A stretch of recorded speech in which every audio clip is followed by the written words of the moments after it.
कि वो क्या करती थी, पति बिल्कुल सीधा साधा था, तो पत्नी वो जैसे स्नान भी कराती थी, श्रृंगार भी उसका करती थी, अपने हाथों से आरती उतारती थी, भोजन भी कराती थी। अब देखा कुछ दिन बाद घर में कुछ खाने के लिए नहीं था, तो पति ने सोचा क्यों ना बाहर कमाने के लिए चले जाएं, और घर में बैठे बैठे तुम्हें क्या खवाएंगे, हम क्या खाएं। पत्नी बोली काम करो, एक अपने फोटो खींच करके हमको दे दो। एक फोटो रख ली पत्नी ने, क्या जब तक बाहर रहोगे वही नियम हम घर पर भी करेंगे। तो पत्नी ने फोटो को रख लिया, रोज भोजन लगा रहे, आरती कर रहे, सेवा कर रहे पति की फोटो। तो पति तो बाहर काम के लिए गए,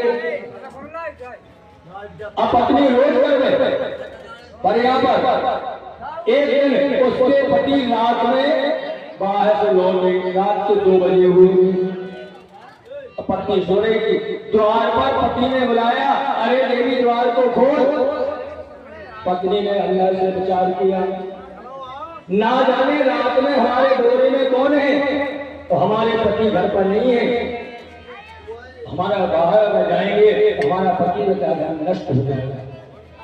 पत्नी बाहर नहीं आई, पूरी रात पति ने बाहर से बुलाया, यहाँ तक की नींद आ गई, तो देवी पर से रखकर सो भी गए। पत्नी ने लेकिन द्वार नहीं खोला, और जब प्रातः काल द्वार को खोला, पति से लगाए सो रहे थे, पति ने कहा कोई रात बुलाते हो गया, सुनी नहीं। पत्नी बोली हमें पता था आप घर पर नहीं हो, हम अकेले थे, और इसलिए हमारा धर्म है कि पति के घर में न होने पर पत्नी को बाहर रात्रि में नहीं निकलना चाहिए। बोली ना जाने कौन कौन होता, तो हमारा पति का नष्ट हो जाता।